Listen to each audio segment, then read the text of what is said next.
안녕하세요. 커피앤톡입니다. 오늘도 와주셔서 감사드리고요. 바로 사연 읽어보겠습니다. 안녕하세요. 40대 초반의 여성입니다. 우리나라 속담 중에 나의 것 맛같지 않은 것 없고 남의 것 욕심나지 않는 것 없다는 말이 있잖아요. 자기 물건이 마음에 들면서도 남의 것을 다 가지고 싶어 한다는 뜻이죠. 그만큼 욕심이 많다는 것을 이야기하는 말인데요. 사실 저는 어렸을 적에 욕심이 많은 편이었어요. 아무래도 형제 없이 외동딸로 혼자 자라다 보니 자연스레 이런 습관이 들은 것인지는 모르겠지만 아무래도 엄마는 이런 저를 지켜보면서 걱정이 많이 되셨던 것 같아요. 그래서인지 어렸을 적부터 저를 잡고 이 속담을 이야기해 주시면서 본인 것에 만족을 하지 못하면 결국 욕심이 큰 화를 불러오게 된다는 말씀을 많이 해주셨죠. 덕분에 저는 성인이 된 후 제 것이 아니면 포기할 줄도 알고 양보할 줄도 아는 사람이 되었어요. 그러나 삶을 살다 보니 부리지 않아야 하는 욕심을 부리는 사람이 정말 많더라고요. 그리고 제 주변에도 속에 욕심으로 가득 찬 사람이 있을 줄은 전혀 예상을 못했어요.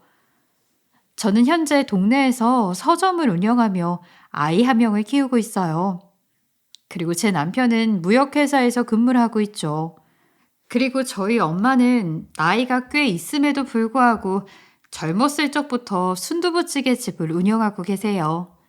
사실 엄마의 가게는 몇 년 전까지 이모와 함께 운영을 하시던 곳이었어요. 그러나 이모가 갑작스러운 사고로 먼저 세상을 떠나게 되었고, 이후 엄마가 홀로 맡아서 운영해 오셨죠. 아무래도 나이가 있어 다리가 좋지 않아 행동은 조금 느린 편이지만 음식 맛이 좋아서 그런지 손님이 꾸준히 끊이지 않고 찾아오고 있는 편이에요. 그러나 반대로 시어머니는 나이를 먹어 여기저기 아프다는 핑계로 집에서 용돈을 받아 생활하고 계세요. 매번 당연한 듯 용돈을 보내달라고 닥달을 하셔서 스트레스가 조금 있는 편이었죠. 사실 저도 일을 하다 보니 정신이 없을 때는 용돈 보내드리는 걸 깜빡하기도 하거든요. 그러나 시어머니는 용돈 받는 날은 절대 안 까먹나 봐요. 바로 전화를 하셔서 용돈을 달라고 요구를 하시더라고요. 아우, 얘, 너 오늘 무슨 날인지 모르니? 오후가 됐는데도 왜 아직까지 소식이 없어? 네? 어머니, 오늘이 무슨 날인데요? 아이, 설마 또 깜빡한 거니?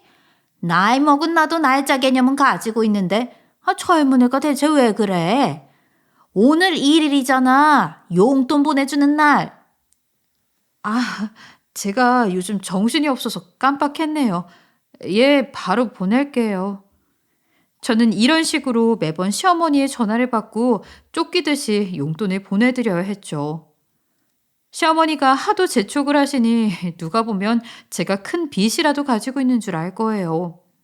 떼어 먹는 것도 아니고 어련히 때가 되면 보내드릴 텐데 매번 이렇게 전화를 하셔서 재촉을 하니까 어느 순간부터는 스트레스가 되더라고요. 월 초마다 왜 이런 전화를 받아야 하는지 이해가 되지 않았죠. 마음 같아서는 친정엄마도 직접 돈을 벌어 쓰는데 시어머니도 직접 벌어서 쓰라고 하고 싶었어요. 그러나 턱 끝까지 차오르는 말을 매번 삼킬 수밖에 없었죠. 왜냐하면 남편은 시어머니를 끔찍하게 아끼는 것으로 동네에서도 유명한 효자였어요. 물론 효자 좋죠. 그리고 결혼 전에 처자식 없을 때 자기 부모한테 돈도 팍팍 드리고 외식도 자주 하고 물건도 많이 사주면 누가 뭐라고 하나요? 근데 결혼을 하고 나면 다르죠. 당장 먹여 살려야 하는 처자식이 있는데 처자식에게 줄 몫을 시어머니에게 주거나 시어머니 배를 부르게 하는 건 문제가 있잖아요. 적당히 하는 것도 아니고 효자라는 소리를 들을 정도로 중륜신용까지 하니 정말 답답하고 화가 났어요. 시모가 가져가는 저 돈이면 우리 애 장난감이라도 하나 더 사줄 텐데 하고요.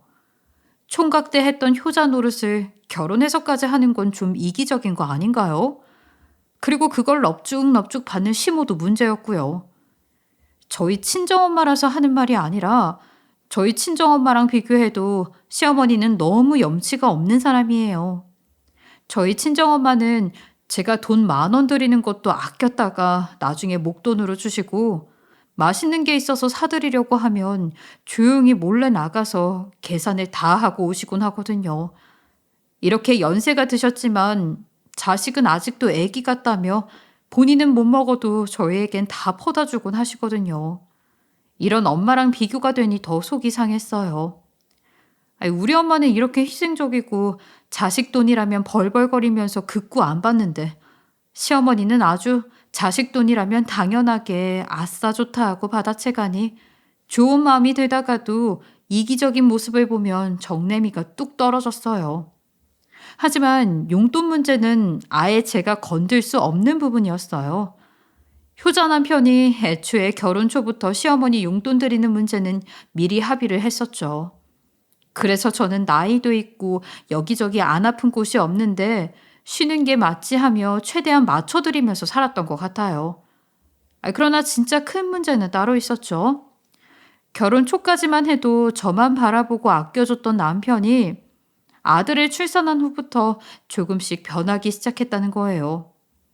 집에도 잘 안 들어오고 자꾸만 일이 바쁘다는 핑계로 밖으로만 나돌았어요. 아들은 끔찍하게 예뻐하면서도 집에 들어오면 저는 투명인간 취급을 했죠. 처음에는 제가 뭐 남편에게 큰 잘못이라도 한 줄 알았어요. 그래서 남편에게 조심스레 물어보기도 했었죠.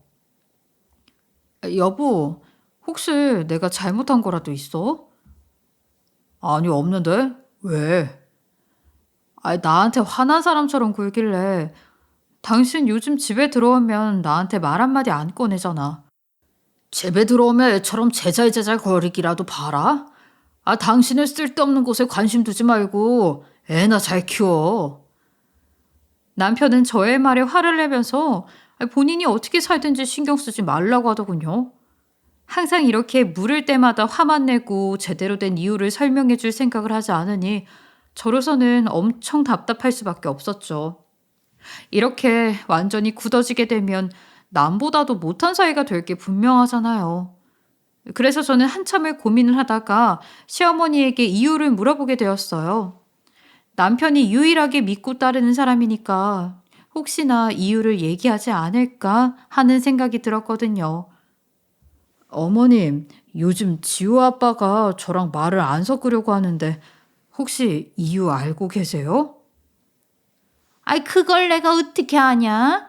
그 착한 애가 그렇게 행동할 때는 분명히 너한테 문제가 있는 거다. 그러니까 여기 와서 답 찾을 생각하지 말고 집에 가서 네 문제가 뭔지 고민 좀 해봐라. 저는 고민 안 해본 것도 아닌데 지호 아빠가 왜 그러는 건지 도저히 답이 나오지 않아서요. 그러니까 어머니께서 알고 계시는 게 있으시면 좀 알려주세요. 아니 내가 그걸 어떻게 아냐니까. 답을 못 찾겠으면 너는 그냥 쓸데없는 것에 신경 쓰지 말고 애나 잘 키워라. 시어머니께서는 무조건 본인은 아는 게 없다면서 대답을 제대로 해주지 않으셨어요.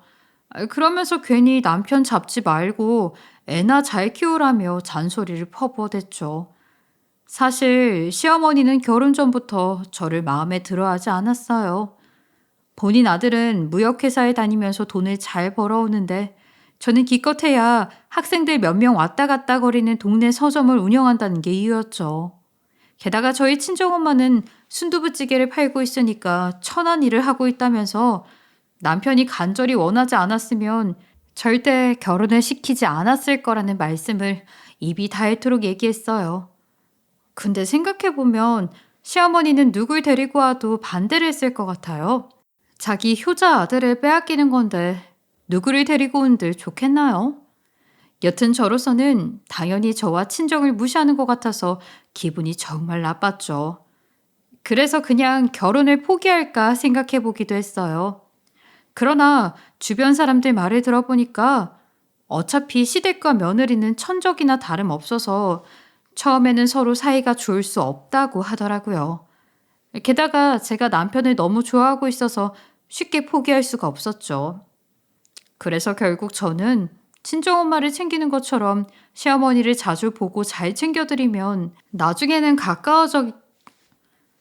나중에는 가까워져 있겠지라는 생각을 하면서 결혼을 하게 되었어요. 당연히 다짐했던 것처럼 저는 시어머니를 잘 챙기려고 많은 노력을 했죠.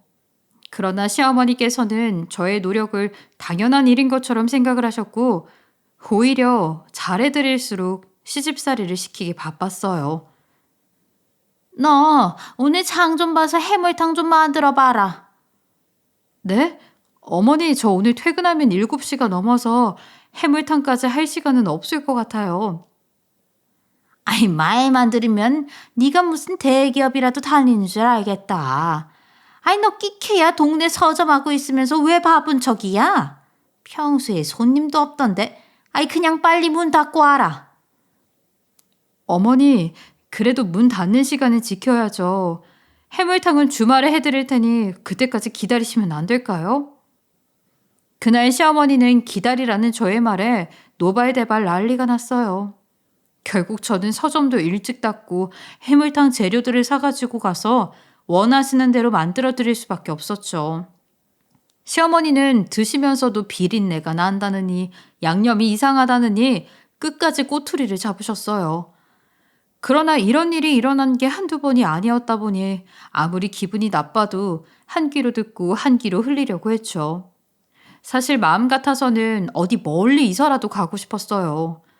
시어머니와 5분 거리에서 살고 있다 보니까 매일같이 불려가서 일을 하는 게 너무 힘이 들었거든요.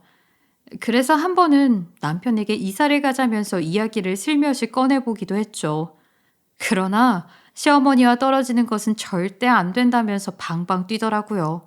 결국 그날 이후로 이사는 꿈도 꾸지 못했어요. 그저 시어머니가 저를 예쁘게 보는 순간이 오기를 바랄 수밖에 없었죠. 그러나 꿈은 꿈이었나 봐요. 제가 아이를 낳은 후 남편이 저를 막대하는 게 눈에 보이니까 시어머니도 시간이 갈수록 더 과감하게 저를 대하더군요. 말끝마다 막마른 기분이고 애 놓고 이혼하라고 말씀하신 적도 있어요. 게다가 저를 불러서 말도 안 되는 요구를 하신 적도 있었죠. 아, 예. 너도 준성이가 사업하고 싶다 이야기하는 거 들었지? 네, 저도 듣기는 했는데 먹고 사는 게 우선이라 안 될 것 같아요. 아니, 너는 왜 우리 아들 꿈을 망치니? 그리고 사업할 돈이 없으면 만들면 되잖아. 네? 사업할 돈을 어떻게 만들어요? 대출이라도 받으라는 말씀이세요? 아니, 편한 길을 놔두고 왜 빚을 지니? 네 엄마 가게 팔아서 돈 해주면 되잖아. 네? 그게 무슨 엄마 가게를 팔라니요? 너도 머리가 있으면 생각을 좀 해봐라. 아, 늙은 노인네가 언제까지 가게를 운영할 수 있을 것 같은데 차라리 빨리 팔아 제끼고 사업하는 데 투자하는 게 낫지 않겠니? 어머니, 그 가게 저희 엄마 밥줄이에요. 그 가게 운영하면서 모아놓은 돈도 좀 있을 거 아니야. 아이, 그리고 우리 준성이가 잘 되면 가만히 있겠니? 크게 한몫되어 주겠지. 시어머니는 자꾸 친정엄마 가게를 팔아서 남편 사업하는데 돈 좀 보태주라는 요구를 하셨어요. 그러나 저는 이건 아니라는 생각이 들었고 친정엄마 가게를 파는 건 아닌 것 같다면서 거절을 했죠. 그랬더니 시어머니가 친정엄마에게까지 전화를 해서 직접 요구를 하셨다고 하더라고요. 친정엄마는 돈이 얼마나 필요하길래 가게까지 팔라고 하는 거냐며 엄청 당황스러워 하셨어요. 저는 친정엄마에게 일단 모르는 척하고 있으라고 말씀을 드린 후 전화를 끊었죠. 시어머니가 친정엄마에게 전화해서 직접 요구를 하셨을 줄은 생각도 못했는데 너무 황당하더라고요. 그리고 자꾸만 이런 일이 생기게 되니까 점점 이혼에 대한 생각이 굳어졌던 것 같아요. 물론 저희 아들이 마음에 걸렸지만 무작정 버티고 있다가는 제가 제 풀에 지쳐 쓰러질 것 같았죠. 그리고 이혼을 한다고 해서 남편과 시어머니를 만나는 것을 반대할 생각은 아니었기에 아들도 잘 받아들일 수 있을 거라고 믿었어요. 그렇게 이혼을 결정하게 된 후 전 그냥 합의 이혼으로 이야기를 하고 끝낼까 고민을 했었죠. 하지만 아무리 생각해봐도 시어머니 성격에 이혼을 할 거면 저희 아들을 내놓고 가라고 할 것 같았어요.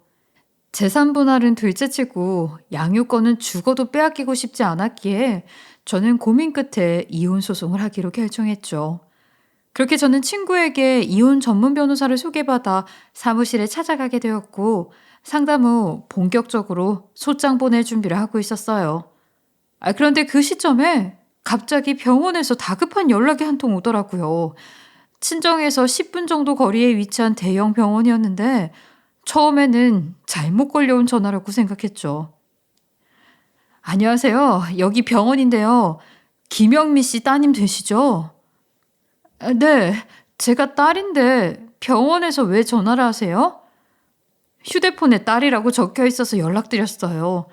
지금 환자분께서 집에 혼자 계시다가 쓰러지셔서 병원에 실려오셨거든요.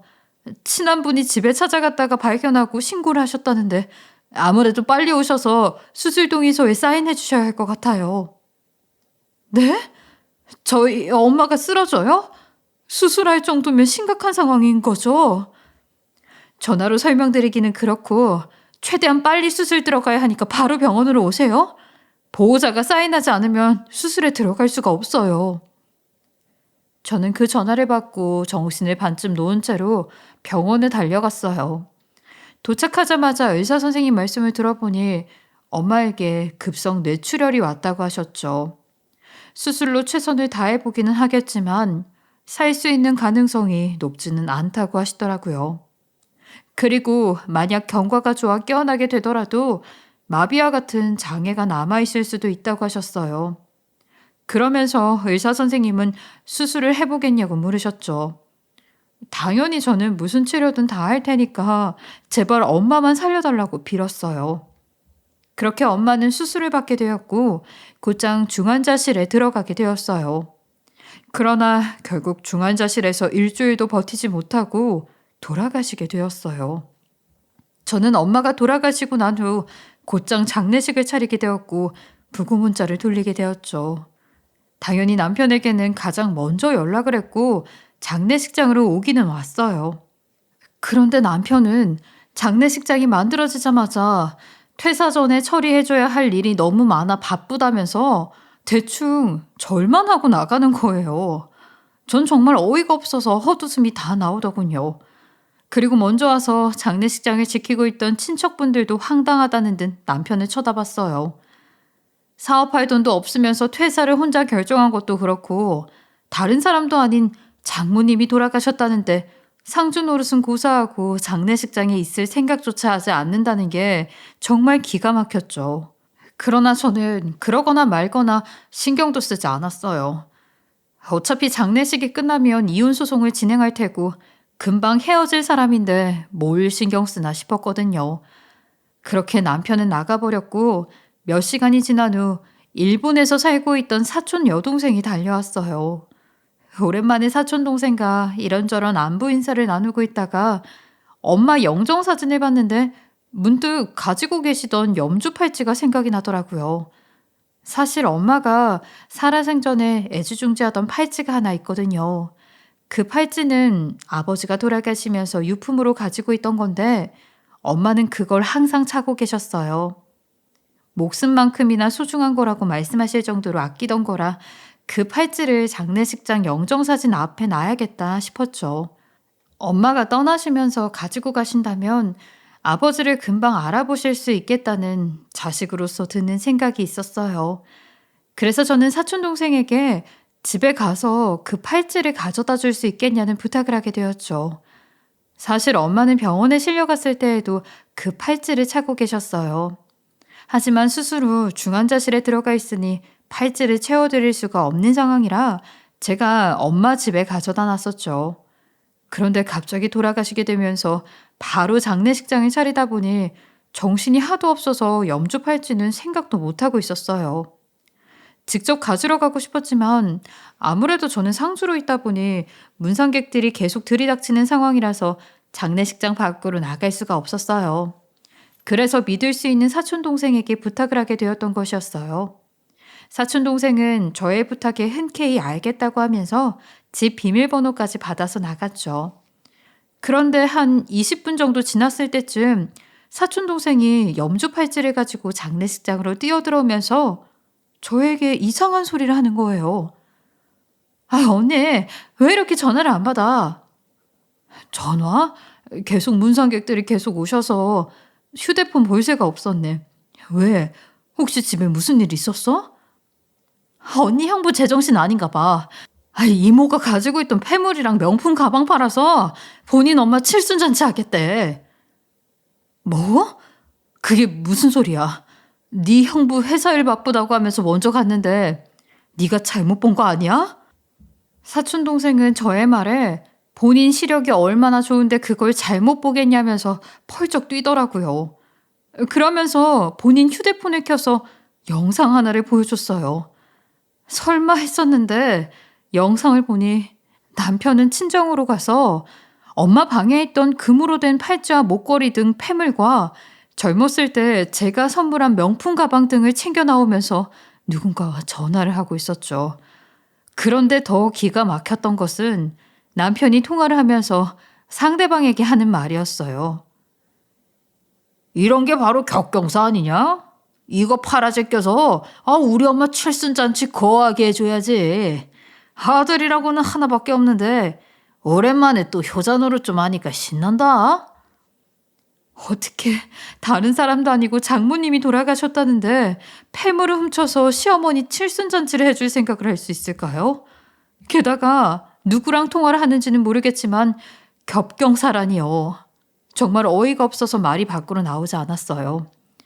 사촌 동생이 하는 말을 들어보니 본인이 아파트에 도착한 후 비밀번호를 누르려고 하는데 안에서 누군가 통화하는 소리가 들렸다고 하더라고요. 문 하나를 사이에 두고 이상한 말을 하는데 혹시 도둑이라도 든 건가 하는 생각에 적잖이 당황스러웠다고 했죠. 사촌 동생은 집안에 있는 사람이 곧 밖으로 나올 것 같다는 생각이 들었고 급하게 계단을 이용해서 위층으로 뛰어 올라갔다고 하더군요. 그리고는 일단 신고를 하더라도 증거물을 남겨둬야 할 것 같아서 영상을 찍기 시작했다고 해요.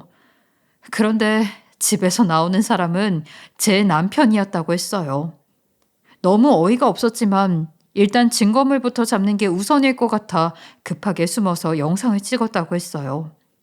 그러면서 계단에 남편의 모습이 약간 가려지기는 했지만 아마도 통화 녹음은 잘 되었을 거라고 했어요. 그렇게 사촌 동생은 남편이 물건들을 챙겨서 나간 후 집에 들어가게 되었다고 했어요. 그런데 전쟁이라도 난 듯 아주 난장판이 따로 없었다고 했죠. 그리고 제가 이야기를 해준 서랍을 열어보니까 비싼 건 다 가져가고 염주 팔찌 하나만 남겨져 있었다고 했어요.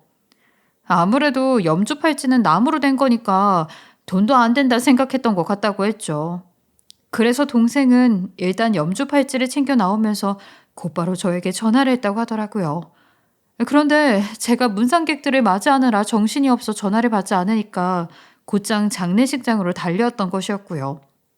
저는 사촌 동생의 이야기를 듣고 나서 곧장 남편에게 전화를 걸어보았어요. 그러나 아무리 해봐도 전화 연결이 안 되더군요. 아무래도 칠순잔치를 하고 있는 듯 보였어요. 사실 친정엄마가 돌아가시기 며칠 전에 남편이 뜬금없이 병원에 찾아온 적이 있었어요. 여보, 내가 생각해봤는데 아무래도 칠순잔치는 취소하는 게 나을 것 같아. 갑자기 왜? 어머니 칠순잔치에 잔뜩 기대하고 계시는데 취소했다고 하면 엄청 실망하실 게 뻔하신데? 이런 상황에서 잔치를 어떻게 해? 나도 도저히 시간 낼 수 없을 만큼 눈코 뜰 새 없이 바쁘고 장모님은 중환자실에 누워있는데 나도 예의가 있지. 이런 상황에서 잔치하자는 말은 못하지. 아휴, 그렇게 얘기해주니까 고맙네. 엄마 일어나시면 어머니 칠순잔치는 다시 날짜 잡아서 해드리자. 누가 시킨 것도 아니고 남편이 찾아와서 본인 입으로 이렇게 이야기를 하니까 저는 당연히 취소를 했겠지 생각하고 있었죠.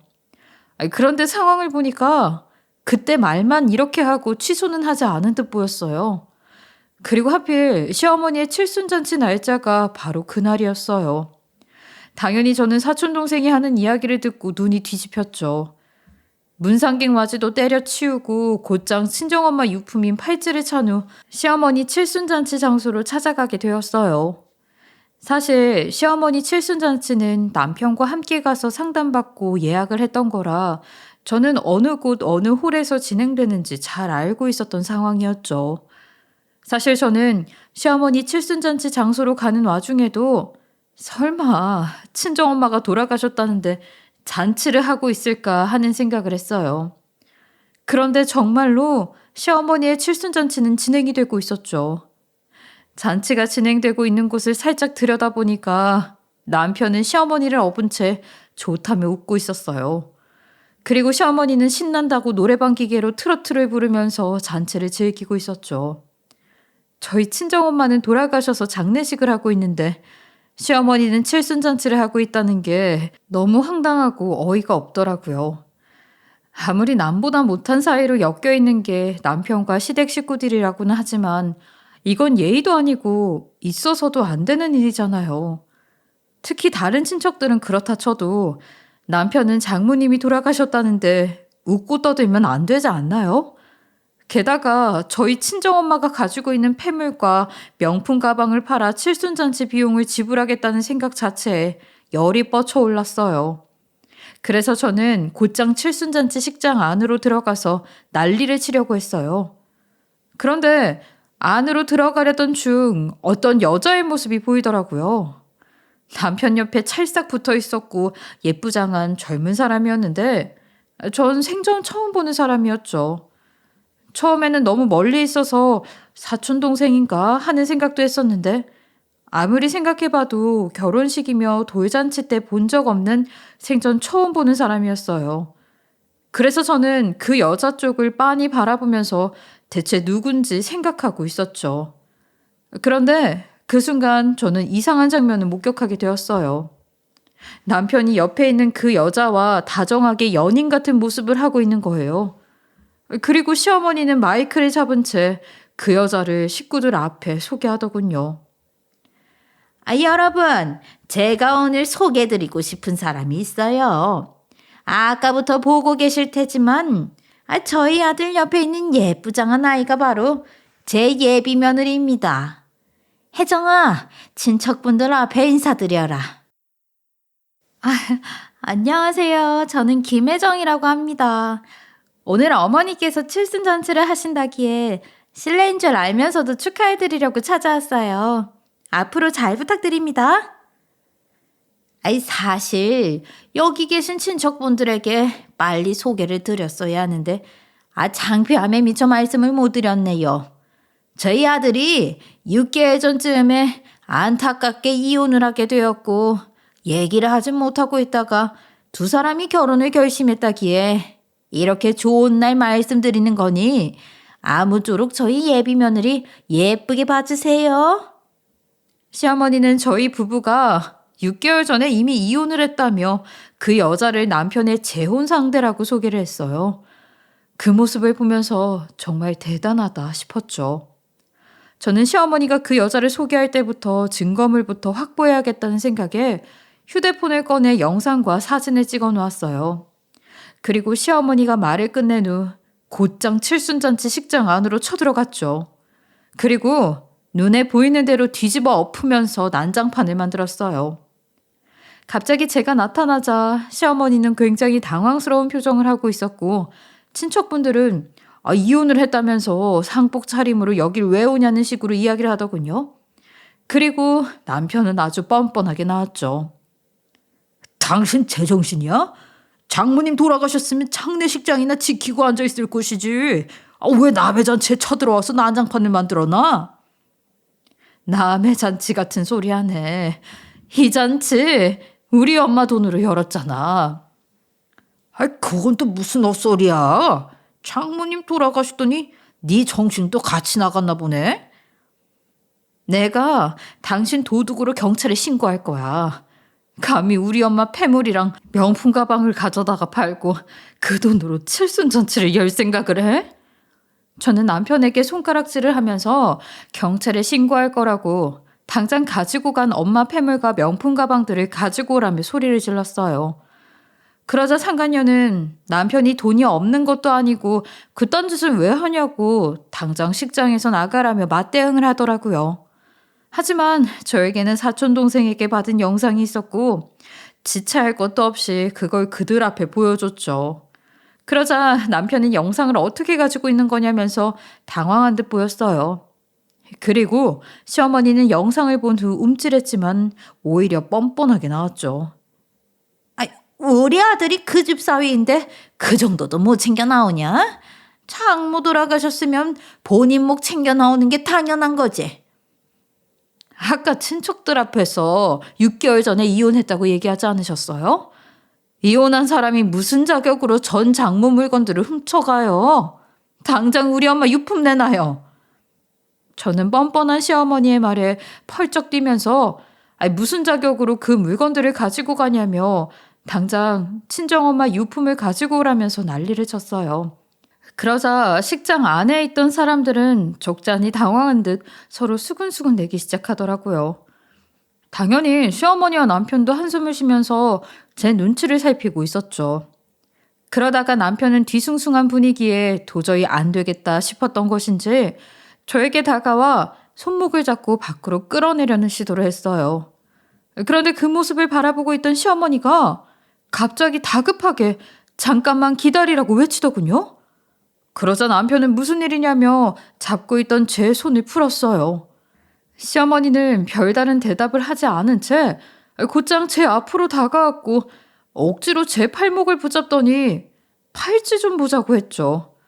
그러면서 팔찌에 달려있는 가장 큰 염주를 자세히 살펴보더니 이거 어디서 났냐고 묻더라고요. 너 이 팔찌 어디서 났어? 제가 차고 있는 팔찌는 왜요? 이제 우리 아버지가 유품으로 남겨준 염주 팔찌도 가져다 팔려고요? 저는 이미 열을 받을 대로 받아 눈이 뒤집힌 상황이었고 시어머니 앞에 이것도 가져다 팔 거냐고 난리를 쳤어요. 그러자 시어머니가 무슨 충격을 받은 건지 갑자기 심장 쪽을 부여잡고 쓰러지더군요. 당연히 순식간에 칠순잔치는 혼비백산이 됐어요. 남편은 다급하게 119에 신고를 했고 친척들은 앞으로 다가와 시어머니 상태를 살피기 시작했죠. 그리고 직원들의 통제에 가족 외에는 식장 밖으로 나가야 했어요. 저는 갑작스러운 상황에 이게 대체 무슨 일이지 싶었죠. 처음에는 혹시 이 상황을 모면하려고 연기라도 하는 건가 싶었어요. 그러나 계속해서 의식을 되찾지 못하는 것을 보니까 상황이 꽤 심각하다는 것을 깨달았죠. 그렇게 시어머니는 119가 도착한 후 저희 엄마의 장례식이 진행되던 병원으로 옮겨지게 되었어요. 저도 찝찝한 마음을 안고 다시 엄마 장례식장으로 돌아가 상주 노릇을 했어요. 그렇게 엄마가 세상을 완전히 떠나는 마지막 날이 찾아왔고 저는 아침 일찍부터 친척들과 함께 발인 준비를 하고 있었어요. 그런데 시어머니가 병원복 차림으로 휠체어를 탄 채 남편과 함께 저를 찾아왔더라고요. 심장마비라고 들었는데 의식을 되찾자마자 이렇게 나오셔도 되나 하는 생각을 했었죠. 당연히 시어머니가 밉고 싫었지만 그렇다고 해서 위험한 일이 생기기를 바라는 것은 아니었거든요. 게다가 다른 것도 아니고 친정엄마 장례식장에서 쓰러지기라도 하면 몰매를 맞는 것은 제가 될 것 같았어요. 그래서 저는 시어머니를 빨리 병실로 올려보내야겠다 했죠. 장례 마지막 날에 왜 오셨는지 모르겠는데 엄마한테 인사를 드리러 오신 거라면 빨리 하고 가세요. 만약 저에게 할 말이 있어서 오신 거라면 나중에 퇴원한 후 찾아오시고요. 내가 너한테 할 말이 있어서 왔는데 들어주면 안 되겠니? 사돈이랑 너에게 꼭 이야기를 전하고 싶어서 병실에 올라가자마자 준성이한테 의지해서 온 거야. 이제 와서 무슨 할 말이요? 사돈이 세상을 떠났다는데도 한 번 찾아와 보지도 않고 칠순잔치 신나게 즐기셨으면서. 왜요? 또 가게 팔아 돈 내달라는 말이라도 하려고 오셨나요? 저는 남편과 시어머니에게 서운한 마음이 물밀듯이 밀려와서 일부러 말을 강하게 했어요. 그러자 시어머니는 휠체어에서 힘들게 내려와 제 앞에 무릎을 꿇더라고요. 당연히 저도 남편도 갑자기 왜 이러나 싶어서 엄청 당황스러웠죠. 주변에서 지켜보고 있던 친척들도 많이 당황했는지 앞으로 다가와 시어머니를 억지로 일으키려고 했어요. 그러나 시어머니는 굳굳이 제 앞에 무릎을 꿇고 아버지의 예전 성함을 이야기하며 맞냐고 물었죠. 재영아, 혹시 네 아버지 성함이 김정철이 맞아? 네? 어머니가 그 이름을 어떻게 아세요? 저희 아버지 개명하기 전 이름인데. 저는 시어머니가 얘기하는 아버지의 예전 이름을 듣고 깜짝 놀랄 수밖에 없었어요. 사실 저희 아버지는 살아생전에 절에서 이름을 바꾸지 않으면 제가 10살이 되기 전에 세상을 떠날 단명을 사주라는 말을 들었다고 했죠. 그래서 속는 셈 치고 급하게 이름을 변경하게 되었어요. 뭐 단명사준이 몇 살에 세상을 떠난다느니 모두 말도 안 되는 이야기기는 하지만 사람 심리가 이런 말을 듣게 되면 찝찝할 수밖에 없잖아요. 그래서 아버지는 급하게 절에서 이름을 받아 변경 신청을 했고 그 덕분인 건지 제가 고등학교를 졸업하자마자 사고로 돌아가시게 되었죠.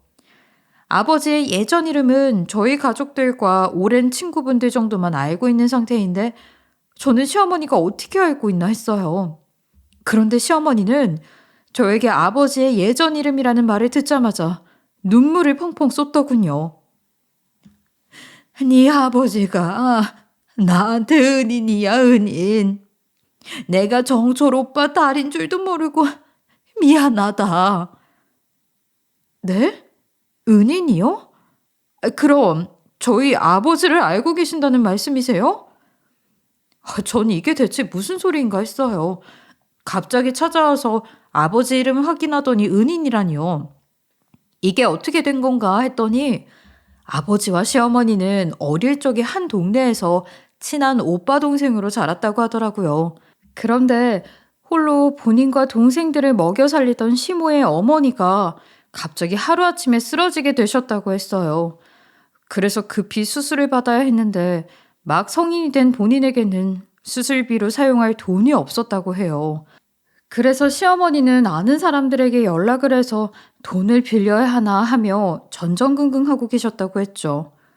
그런데 저희 아버지가 시어머니의 어머니 소식을 듣게 되었는지 병원으로 찾아와서 본인의 전 재산을 내주면서 도와주셨다고 해요. 덕분에 할머니는 수술을 받은 후 무사히 깨어날 수 있었고요. 그렇게 시어머니는 한 고비를 넘기게 되었고 언젠가 아버지에게 은혜를 갚겠다 다짐을 했다고 했죠. 그러나 아버지는 공장에 취직을 하게 되면서 동네를 떠나게 되었고 자연스럽게 연락이 끊기게 되었다고 하더군요. 게다가 본인도 다른 동네로 이사를 가게 되면서 아예 연락이 닿을 수 없게 되었다고 해요. 물론 성인이 되고 취직을 한 후 은혜를 갚기 위해서 아버지를 찾으려고 여기저기 알아보기도 했으나 뜻대로 잘 되지 않았다고 했죠. 그래서 아버지를 잊고 살았는데 칠순잔치에서 제가 차고 있던 익숙한 팔찌를 보게 된 것이었어요. 시어머니가 말하길 제가 차고 있던 팔찌는 아버지가 어렸을 적에도 항상 몸에 지니고 다녔던 거라고 하더라고요. 사실 지금 제가 가지고 있는 이 팔찌는 아버지가 할아버지에게 받아서 계속 차고 다녔던 것이었고 큰 염주에 할아버지의 성함 석자가 각인되어 있었어요.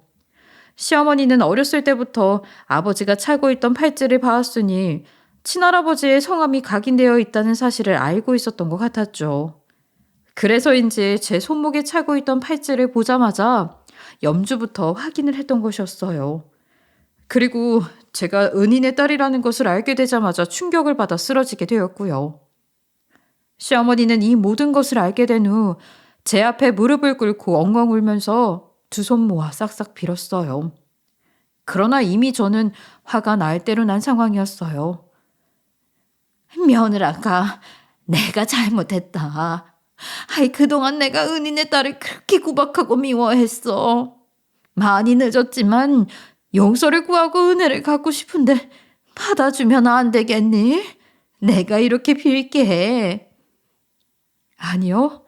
저는 이미 두 사람에게 정이 떨어질 대로 떨어졌고 이혼할 겁니다.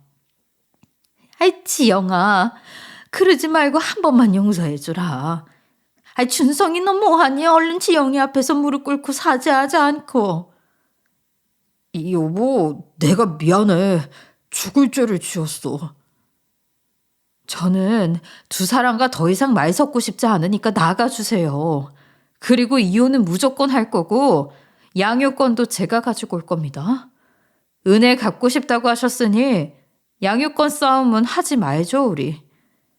그렇게 두 사람은 다른 친척들에게 이끌려서 장례식장을 나가야 했어요. 저는 발인 후 엄마를 좋은 곳에 모셔놓고 곧장 변호사를 찾아가 가지고 있는 증거물들을 넘겨주고 이혼 소송뿐만 아니라 상간녀 소송까지 함께 걸었어요. 그리고 남편이 가지고 간 폐물들과 명품 가방들을 그대로 돌려받을 수 있었죠. 이후 저는 무사히 이혼을 하게 되었고 가지고 있던 증거물 덕분인지 양육권은 물론이고 위자료와 재산 분할까지 모두 받아낼 수 있게 되었어요. 그러나 이혼을 했다고 해서 끝난 게 아니더라고요.